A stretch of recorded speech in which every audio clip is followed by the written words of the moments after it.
મહેશભાઈ છે એ કોંગ્રેસમાં જોડાણા છે એટલે આમ આદમી પાર્ટીના વોટ તોડવા માટે અને તેમજ બીજેપીનો સાથ આપવા માટે તે કોંગ્રેસમાં જોડાયા છે। હવે કોંગ્રેસમાં જોડાય તો ગયા છે, તેનાથી ચેતર વસાવાને શું વાંધો? મહેશભાઈ વસાવા છે તેને આમ આદમી પાર્ટીમાં જોડાવું તું, અમે તેને ટિકિટ ન આપી એટલે તે કોંગ્રેસમાં ગયા છે। હવે જે રીતે રાજકારણ ગરમાયું છે એમાં જોવાનું એ જ કે આ જે વસાવા પરિવારમાં જે ફાટા પડી રહ્યા છે એ ક્યાં જઈને ઊભા રહેશે। છોટુભાઈ વસાવાએ મહેશભાઈ વસાવા છે તેને કહ્યું છે કે જે માણસ તેનો પોતાનો કબીલો બદલી શકે છે તે પાર્ટી બદલે તો શું? વાત કરવામાં આવે મહેશભાઈ વસાવાની તો તેમને પણ જે રીતે નિવેદન આપ્યું છે, નિવેદનમાં એવું કહેવામાં આવ્યું છે કે જ્યારે હું બીજેપીનો ધારાસભ્ય હતો ત્યારે મને એટલી કામ કરવાની છૂટ નહોતી આપી કે મને એટલી કામની આઝાદી નહોતી। આવનારા સમયમાં સ્થાનિક સ્વરાજ્યની ચૂંટણી છે તે નજીક છે અને એમાં પણ આદિવાસી વિસ્તારનું રાજકારણ ખૂબ ગરમાયેલું છે। આદિવાસી વિસ્તારના આગેવાનો બધા જ અલગ અલગ પાર્ટીઓમાં જાય છે અને તેમજ જો કોઈ એકાબીજાની પાર્ટીમાં જાય તો બીજી પાર્ટીના આગેવાનને તરત જ વાંધો થાય છે।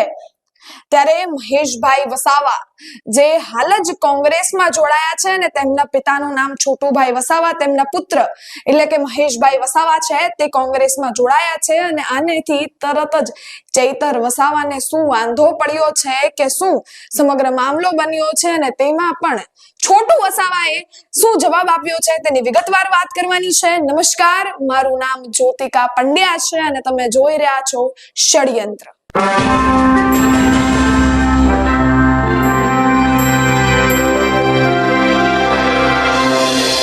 છેલ્લા થોડા સમયથી જે આદિવાસી સમાજ છે તેનું રાજકારણ ખૂબ ગરમાયેલું છે।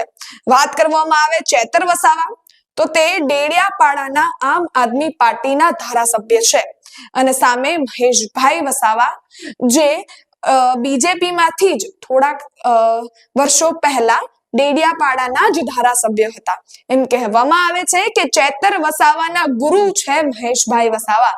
રાજકારણનો આર શીખ્યા હોય તો તે મહેશભાઈ પાસેથી શીખ્યા છે ને હવે જો મહેશભાઈએ જાહેરાત કરી કે હું કોંગ્રેસમાં જોડાઈ રહ્યો છું, પહેલા તો એ આમ આદમી બીજેપીમાં હતા, પછી તેમને ત્યાં ન ફાવ્યું એટલે તે હવે કોંગ્રેસમાં જઈ રહ્યા છે। આમ કહેવામાં આવે તો મહેશભાઈ છે તેમના પિતાની એક અલગ પાર્ટી છે તેનું નામ છે બીટીપી, તેમની પોતાની પાર્ટી છે તેમાં પણ તે નથી જોડાયા અને કોંગ્રેસમાં જોડાયા છે।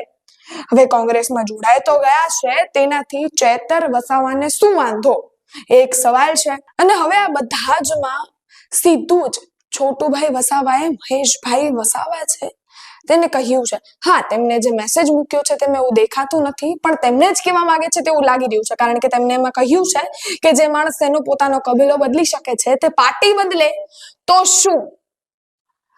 જે રીતે છોટુભાઈ વસાવાનું પણ નિવેદન આવ્યું, ચેતરભાઈ વસાવાનું પણ નિવેદન આવ્યા છે।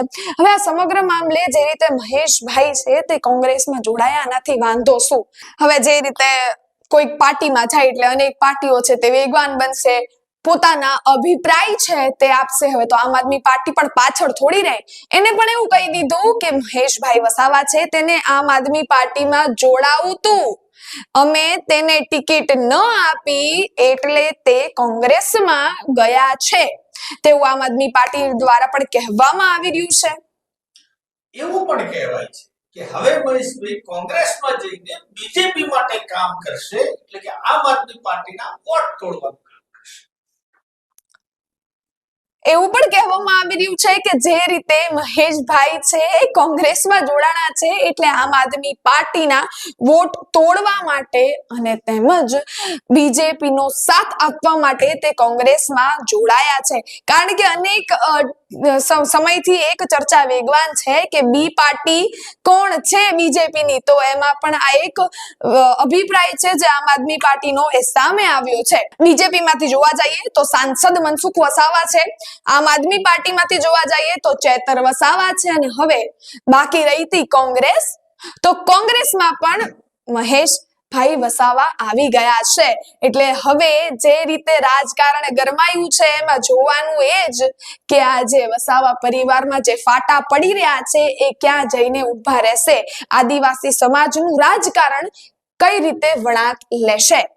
વાત કરવામાં આવે મહેશભાઈ વસાવાની, તો તેમને પણ જે રીતે નિવેદન આપ્યું છે, નિવેદનમાં એવું કહેવામાં આવ્યું છે કે જ્યારે હું બીજેપી નો ધારાસભ્ય હતો ત્યારે મને એટલી કામ કરવાની છૂટ નહોતી આપી કે મને એટલી કામની આઝાદી નહોતી, તો હવે મને કોંગ્રેસમાંથી મળશે એટલે હું કામ કરીશ. પણ હવે જોવાનું એ રહ્યું કે કોંગ્રેસ કેટલી આઝાદી આપે છે અને મહેશભાઈ કેટલા કામ કરી શકે છે તે આવનારો સમય બતાવશે.